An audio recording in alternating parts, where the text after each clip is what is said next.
Hey guys, 1 minute before my chapter recording. I should have said this a long time ago. I'll never get to like chapter 15 or 20 and say, oh, to get more, you have to pay, or to get more, you have to go to this site. I will never, ever do that. I don't even like the YouTube channels that, oh, I'll give you the first hour free and then you have to pay. Pay for truth? No, I'll never do that. If something happens to this channel, now that I'm thrilled to have the website, we'll always be able to contact each other through the website. You'll always know where I can pop up. I'm so relieved. Now, this took a long time, this website. I should have had this out weeks ago or chapters ago. There's some spelling mistakes. I need to fix some things. The donate button for the book is there. If you don't have the funds, just keep listening, of course. Donate nothing. There is a donate button, though. I've never done anything like that before. Hey guys, it's Matt. Before I read chapter 8 of the book, just a few quick notes. I will get to the reading pretty quickly. You don't have to jump ahead. We're generally still in the introduction here. I'm trying to make it as entertaining as possible. A few crude jokes. But please understand, this book is not just for the old guard. I mean, if anybody new ever got their hands on it, you can't just start saying, well, let's talk about the fraud of Sandy Hook. You can't just lead with all of that.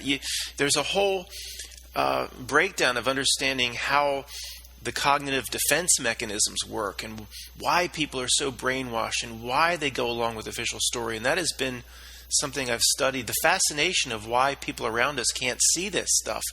So there's a lot about how the mind works. And if you want the quick truth nugget, still got a lot of comments. Not as many as I thought, actually, but come on, Matt, give it to me. Give me the truth nugget that I can just take and then move on. And this book is not for you. It's sit back in the lazy boy.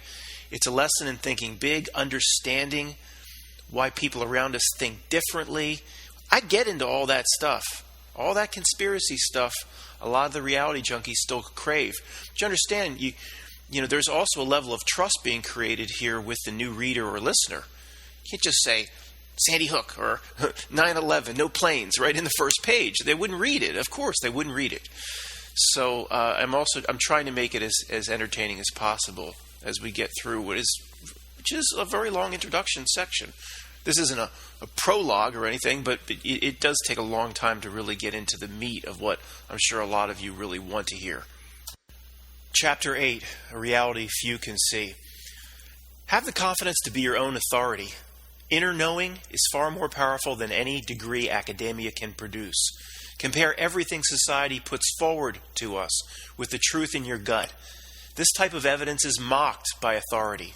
No one in your life has ever taught you to look for answers inside you and below the neck.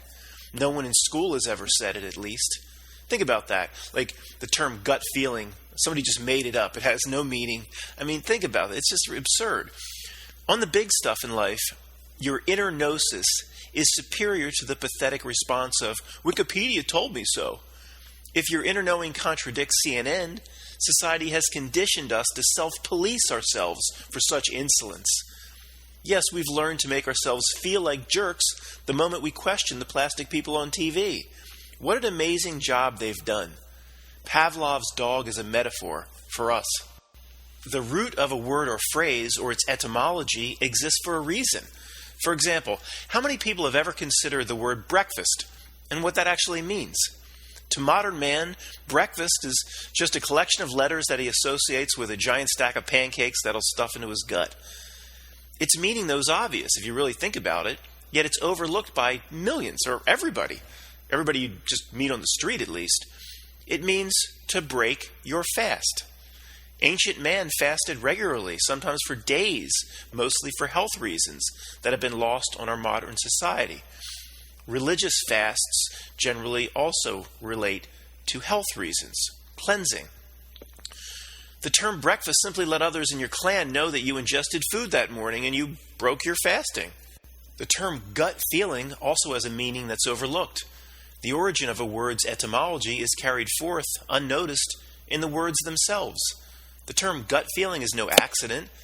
It's a way of describing knowledge that comes from somewhere else, other than the logical thinking part of the brain. Words have great lineages spanning thousands of years that are unknown to most people in modern society. How many people in their life have ever stopped to consider how an inner feeling can be more accurate than the logical mind in making important decisions? How one's gut could possibly do a better job than one's brain in decision-making is a complicated subject. I believe human beings have latent abilities that have been intentionally suppressed by the control structure. The ability to get a sense about something beyond logic and to tap into, quote, gut feeling is like magic. I believe whatever psychic abilities existed in us have been stamped out on purpose. Right now, the people of the world are being reprogrammed to think that an answer can only come after the words Alexa or OK Google or whatever other idiot phrase wakes up your device that's really not listening to you because it's only going to be listening to you after you wake it up with the key phrase. Well, if it's not listening to you all the time, how's it listening for the key phrase? People don't even put that together. I had that conversation with several family members. You aren't to look for truth yourself any longer. We have phones and devices for that now. Alexa, show me transgender sportswear from Lululemon. It was known by some ancient cultures that the heart is also part of intelligent consciousness. Again, this is also information that the slave masters have purposefully removed from common knowledge, in my opinion. If the heart is just a pump, why is it that leading doctors and scientists backed by endless deep pockets, companies like Big Pharma or the medical device makers, billion-dollar organizations, why is it they've been toiling since 1975 to make an artificial heart work? It's just a pump, right? Pools and fountains have had pumps since about 1920. Calves and bulls, other animals, have lived for about 200 days with artificial hearts back in the 1970s. And almost 50 years later, we don't have the technology to have a human artificial heart. We don't, or they'd be making money from it. But that's like Henry Ford in 1908 getting the Model T to drive a few blocks. And in 1958, Henry's telling us that he's now gotten his Ford to drive a whole mile before the transmission slips. That's all he can do in 50 years. Well, the Corvette and the Indy 500 existed 50 years after the first Model T. That's how far, quote, heart technology should have advanced by now since the first bull lived a few hundred days. It's bullshit. Science this important doesn't completely stall unless something else is going on. They can't get it to work because it's likely the heart is part of consciousness, or at the very least, it's much more than just a pump. Also, what about all the references to heart in our language? That implies it's absolutely associated with part of intelligence. But people say, what does your heart tell you? She broke my heart. I love him with all my heart. I know my lines by heart. Strange use of language if it's just pumping blood around. Of course, this use of words, it's no accident. Most of word etymology is no accident. Very few people consider there is good reason for the etymology and use of words. Why do we now have hundreds of documented accounts? And that's conservative, maybe there are thousands. Accounts of heart transplant patients taking on personality traits of the person who donated their heart. For example, a patient who never liked fish now can't get enough salmon, and when they ask the mother of the car accident victim who donated the heart, she confirms her son loved salmon. Both the brain and the heart together seem to be the doorway for consciousness to commune in this realm. Who knows? The heart may hold part of what's considered the soul or spirit itself. The analogy of the fish tank. The normal person's ability to understand reality is similar to a fish born in a fish tank.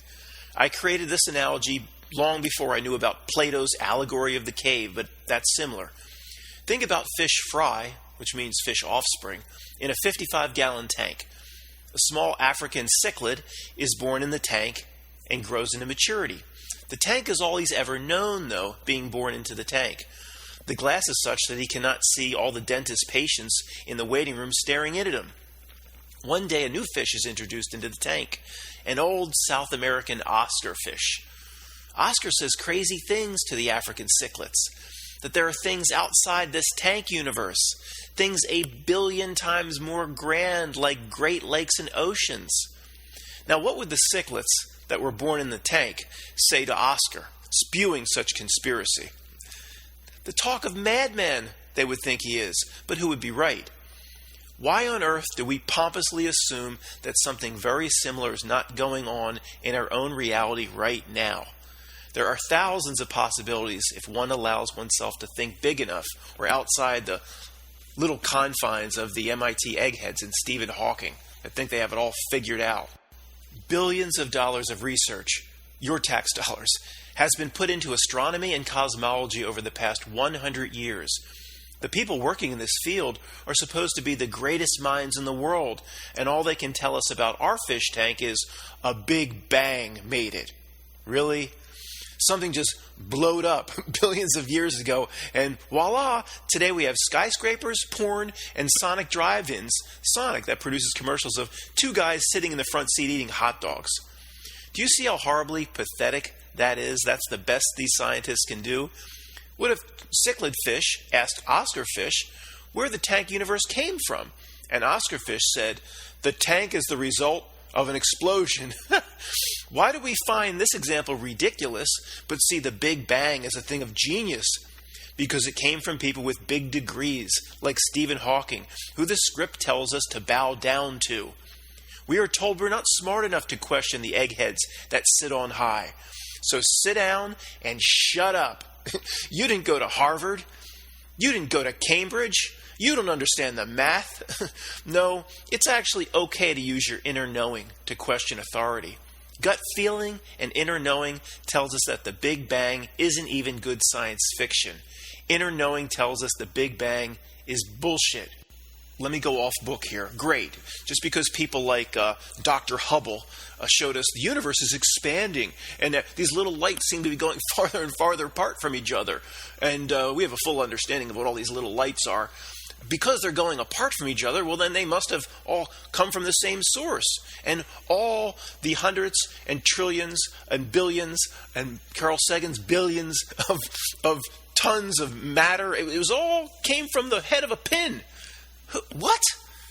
And they not only do they expect us to believe it, we believe it, and they make millions and billions of dollars pushing that idea. Their cocktail parties, I assure you, are better than yours. Next section. A request of the reader or listener before looking things up. The ruse of doing your own research. Hear that all the time ad nauseum. Do your own research, doing your own research. No, I'm not doing my own research. If you've done the research, you tell me, asshole. Here we go. This is a strange request I must make before I have the opportunity to explain a few things in this book, but it can't wait.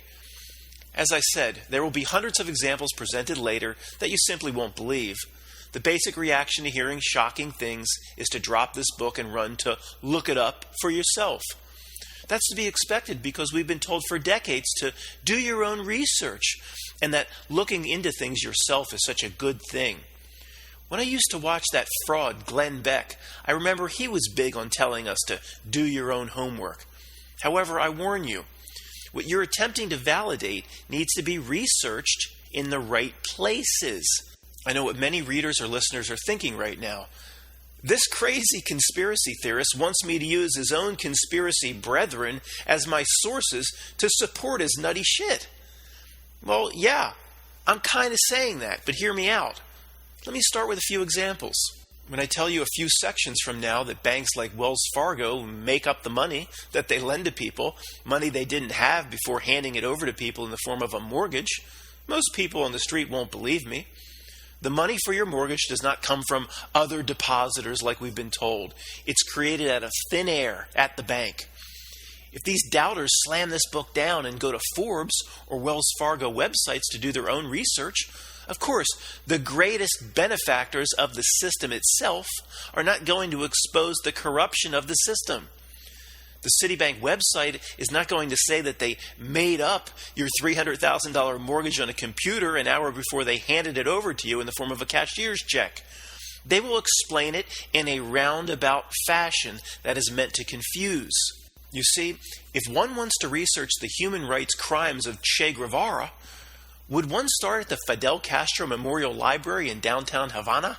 If you go back to the banking example, you'll even find that supposedly neutral sources of information won't mention the shocking truth of how banks create financial serfdom, which starts with money from a magic hat. Remember the Dire Straits song from the 80s, I think it was? Money for nothing and your chicks for free? It was supposedly about rock singers, but it may have been about banks. We're not indicting Dire Straits, who seem like pretty down-to-earth guys, but generally this is how the world works. Maybe they asked Dire Straits for an alternative recording called Money from Nothing. The system creates odes to itself all over the place. If they can jam an all-seeing eye into a taco shell, they would. Sources that try to explain how banks really work will talk about lending as a percentage of deposits and put forth a bunch of mumbo-jumbo about fractional reserve banking that makes you feel all warm and fuzzy about not being ripped off. But in the end, they won't tell you that about $270,000 of your $300,000 mortgage is made-up money. They simply brought the account and the money into existence from nothing on a computer just essentially moments before you were handed the cashier's check so you could go meet your realtor at closing. People then walk out of the realtor's office 2 hours later with a key and a big smile on their face, having signed up for 30 years of slavery. The realtor's happy, having made about $10,000 for doing 3 hours of work. The bank's happy for now having an accounts receivable for about $80,000 of interest. Plus, of course, they get all the original money back that they made up in the first place. The 3 local taxing authorities in the community are very happy, as an empty house pays no tax. For some reason, you're happy too. No scenario is win, win, win, win, win. Somebody's getting fucked. It's you. Now, I'm not picking on you.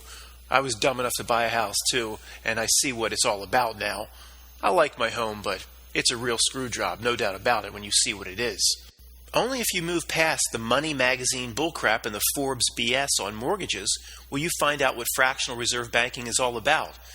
You'll see it's the scam of the millennia. Sources like CNN and 1,000 other trusted sources like the New York Times are first and foremost set up to protect the system that serves it. I understand how incredibly conspiratorial that sounds. They'll deliver the news to the masses, but not news which takes a sledgehammer to the foundations of the system itself. In history, there's never been a court jester, a knight, an advisor, or a queen's hairdresser who exposed the crimes of the king, who was also getting rich off the king at the same time. See what I mean?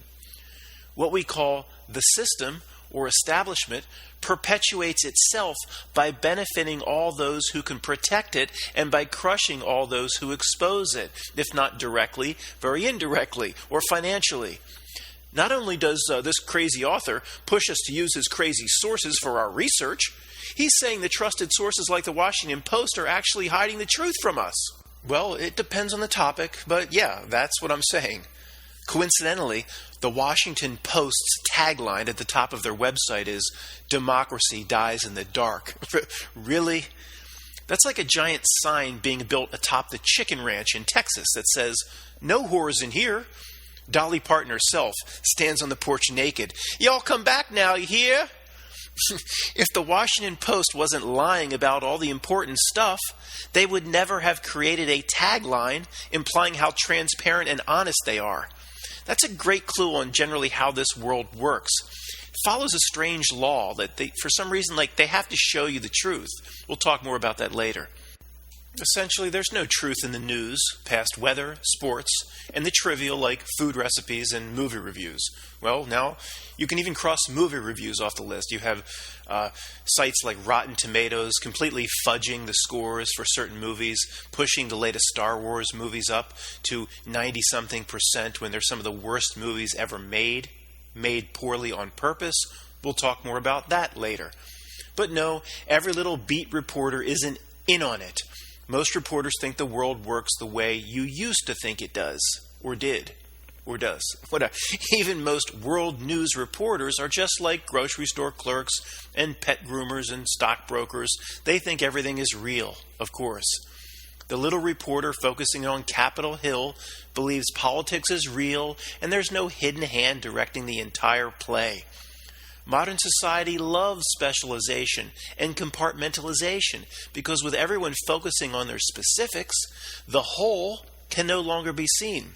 The news is not a massive conspiracy because 99.9% of the people involved in publishing and reporting the news believe everything they're reporting on. They believe all the bullshit. They believe their own bullshit. The conspiracy is confined to a very small group at the top of the pyramid on the back of your dollar bill. Hey, I just said 99.9%. Is that maybe what 666 really represents? The Bible never says 666 is Satan's number. Absolutely never associates it directly with Satan or Lucifer. It actually says 666 is the number of a man. Go read it. The number of a man. There is a reference to beast, and interpret beast however you want, but it doesn't relate it directly to Lucifer or Satan. It directly says the number of a man. Because everything here in this realm is inverted, does 666 potentially mean 999 or 99.9%? Maybe, implying 0.1%, not 1%, 0.1%, a very, very low, tiny number. 0.1% are in the know here on this realm. Who knows? It's just thinking outside the box. But remember what Maverick says in Top Gun? First, she says to Maverick in that, little lecture when they introduce everybody to Charlie. Remember, she says, "Well, if you were directly above him, how could you see him?" And Maverick says, "Because I was inverted." Bullshit! If you were directly above him, how could you see him? How could you see? Because I was inverted. He needed to be inverted to see. Hey, again, just trying to think outside the box. Here we potentially have an as above, so below reference, and a potential truth drop saying, in order for one to see, invert. Then you can be Goose and snap a picture. Guys, I know all that's a stretch. I know. But if The Simpsons is a reality reveal, then maybe why not Top Gun? Look, I'm not going to be right about everything. When I notice something that could be, I'm going to mention it. Nothing is off the table anymore in trying to get an understanding of this bizarro world. So in summary, be wary of where you do your homework, because all established news media and, quote, trusted sources will reject everything you and I discover. They'll reject us for two main reasons. Reason one, it's not in their interest to expose the system that serves them. Sure, the minions serve, but they are also served by the masters of the system, and the system itself. The court jester, for example, serves the king, but it works the other way around too. The court jester lives in the castle. He eats at the king's table. If he's lucky, he beds a wench once a week when the king laughs at his jokes and his performance. These news reporters are today's court jesters, and some, like Michael Strahan and Bill Maher and Alex Jones, are clowns. Useful idiots like George Stephanopoulos are there to lay down an agenda and to make sure the nonsense of reality is smoothly delivered. If the nonsense is reported on by a serious man with polish and acted out intelligence, people are bred to interpret the information must be real. Reason number two, the minions of established media are the biggest believers in the master lie itself. To them, everything works as well as it possibly can. So what is there to report on or root out with good reporting? Life in the news is just about getting after the other party that's on the other side of the aisle, right? They'll never spend a minute looking into anything I put forth. There's only one way to compete with stacked odds like that, by getting people to look at the evidence through the filter of their own inner knowing, instead of getting reality from a device or a plastic man with an agenda. Going off book for a second to tell a personal story about trusted sources, 9/11, a friend who used to be my best friend, and he did this exact same thing regarding trusted sources. At some point, I got the courage to try to speak to him about 9/11. Of course, most of us or many people listening to this have been through it.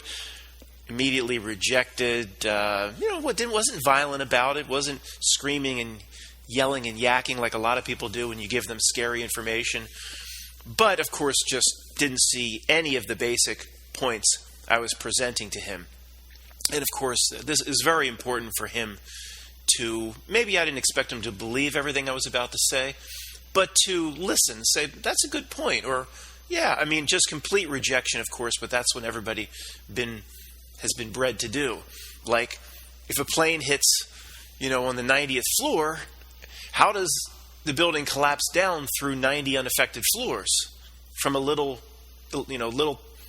part up. In other words, if you stack 10 bricks up and you remove the 9th brick, how does the 10th brick that falls collapse down through the 8 bricks that are unaffected? I'm just giving him logic like that. Of course, he just didn't see any of it.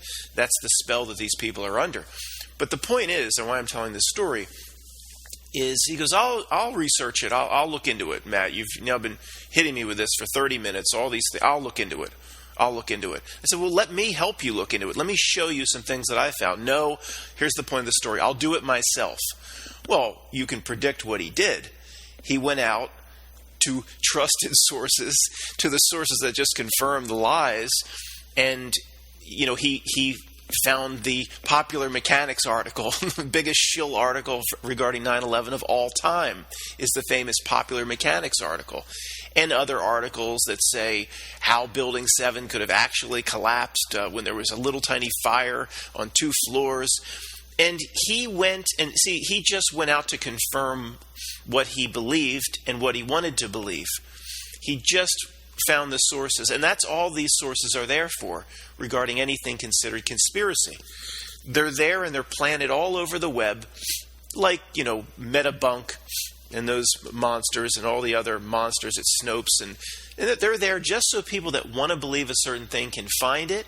Oh, look, I found this article from a trusted source. Oh, my friend was wrong. Now I can sleep at night. And he came back to me and he said, I researched it on my own for an hour. You're wrong about everything. I went, well, let me show you what I have.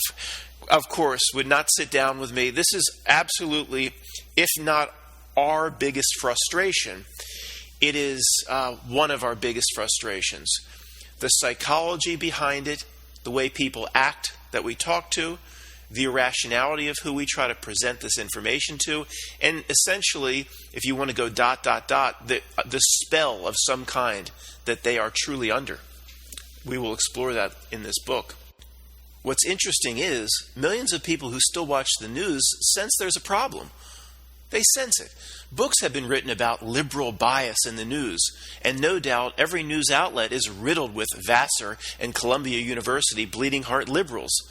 This is the accepted excuse floated for why the news only delivers about half of the story, or is warped or biased in many areas, or is against Trump. Look, I'm not saying that, of course. This is the ruse that this system has crafted. The system itself offers, quote, liberal bias to those who sense there's a problem. But that's not the root cause of any of it. It's just a distraction. Liberal bias implies that good people are just trying to do the right thing, but being imperfect humans from the Ivy League and Cal and the University of Virginia, the reporters can't overcome their litany of leftist prejudices. Although at ground level, the worker bees of the news infrastructure coming out of Wesleyan and Dartmouth College have been bred to be in love with Democrats, that's only a tiny part of what's really going on, of course. In summary, even Matrix zombies in love with their selfie sticks can sense a problem with the news. They sense no media outlet anymore gives a real or a full account of what is going on. Liberal bias is given as the reason we can't get the whole story. That's a distraction, of course, not the reason. On the other side, the script we're given is that conservative channels like Fox News are just in the bag for Republicans. Fox is crafted that way on purpose. It's not there to support Republicans, but to appear to balance liberal bias, which supports the ruse that the two-party system is actually real. It's beautifully orchestrated as each blames the other side for problems with the news, so people never search for what's really going on. When a few people notice symptoms that show a problem with the news, they demand a diagnosis. They must be offered a reason why even those who are supposed to be delivering news objectively lie. News outlets, quote, slanted and pushing one side or the other is an acceptable excuse to most people so they don't peel back another layer of the onion. We know two sides is a ruse. It's one system delivering both sides for its own aim. I've strayed a bit. The point of this section is to point out the pitfalls of researching my wild claims in the wrong places. The list of reality oddities and bizarre, impossible coincidences to be discussed is almost endless. There are just too many things here for shill websites like Snopes and Metabunk to explain it all away. Websites that serve to protect the system won't provide any real counter-evidence for what's to be discussed. Nobody can. They will simply say the conspiracy theorists are nuts. That's all the ammo they have. It's pathetic. They love terms like tinfoil hat. But if my argument has no merit, why is there a need to belittle me with name-calling? My fashion choices are my own business. Most people will always believe the trusted sources in the areas this book exposes. But why would you? James Earl Jones's voice tells you how trusted CNN is. Why does he have to tell you at the top of every hour that you can trust it? Shouldn't 35 to 40 years of work speak for itself? They must continue to use people like James Earl Jones and his voice to tell you it should be and must be trusted. Since it's also the voice of Darth Vader, you go along with it because you don't want a garrison of stormtroopers left behind at your house. It's all part of the Edward Bernays brainwashing. They all use trustworthy voices to tell you their gang of liars is trustworthy. Talk about lipstick on a pig. See you next chapter.